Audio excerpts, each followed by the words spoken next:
older people were pretty upset. All right, the mayor of Ridgecrest addressing the media right now. Let's listen in. No physical damage to any of them. No one was hurt.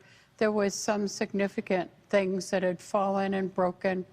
And as I understand, in this community, there wasn't any major damages for people, but that when people were injured, it was stepping on glass that had broken or being involved in trying to pick up things that had fallen off their shelves or things like that. Very minor. Minor injuries.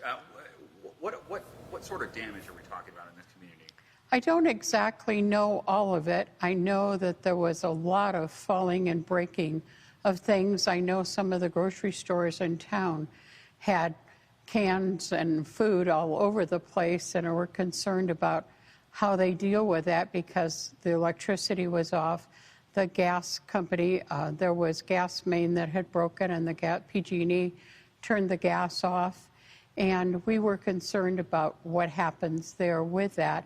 But as I say, a plan was in place. We knew what we had to do, and getting everybody together and getting it done was what it was. I asked everybody in the community to go to their neighbor's house, make sure they knew that if they were okay, go check with their neighbors and make sure they were okay also. And they did. And so I believe we had a strong outreach. I know we had a strong outreach because I got a text from one lady said, my next door neighbor said the mayor told her to come talk to me. I'm okay. And I said, great. Wow. So it sounds like people responded fairly quickly here. You've declared a state of emergency. What does that do for the city? What it does is, because when the governor signed also, Governor Newsom, I got a call, just signed on very recently to that also. And it allows us to seek services from all the entities, both state and federal, that can help us with the cleanup, whatever. Because as I said, the reason we did it was there was until just recently, there was 87 aftershocks. We don't know what else is going to happen. And we want to be even more ready and able to serve our community as if we have anything more significant happen. So that gets you backing from the state, gets you possibly more funds available for that sort of thing, because this may not be over. It may not be just funds, it's services. We were, as the hospital had to evacuate their people from the hospital. Why did the hospital evacuate? There was some structural damage in some of the pipes. They were going to have to turn off the cooling facilities. And in doing that, there was no way to have people in there as hot as it's 100 degrees always here most of the time, and it was 116 last week. So we didn't want, Jim Suver is the CEO of the hospital. He did an amazing job, made the right decision, and getting people evacuated to Humdale Hospital and various other locations. Wipe some of the sweat off my forehead. I've been running around crazy. I'm listening.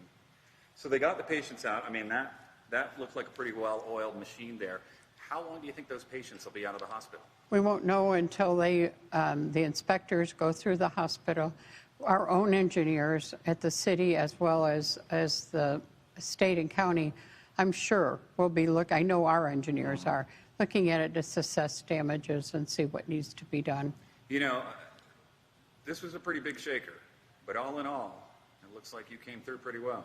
I was pleasantly surprised that it could have been so much worse, and I think had it not been a holiday, it would have been different. But we had not a lot of people in significant places. I know we had at the high school, we had a big event celebrating the Mormon church. Yeah, I hear there's some video of that. Yes, that was pretty interesting. Yes, and they were pretty scared, people exiting, trying to get out because not knowing what's going to happen. Right. So what's next for your city? Assess the final damages. Look as we look into the roads, the piping. We had our engineers go down. They did all the arterial streets, both east and west and north and south. Didn't see any major damage, but that doesn't mean it isn't going to show up with all these aftershocks we're getting.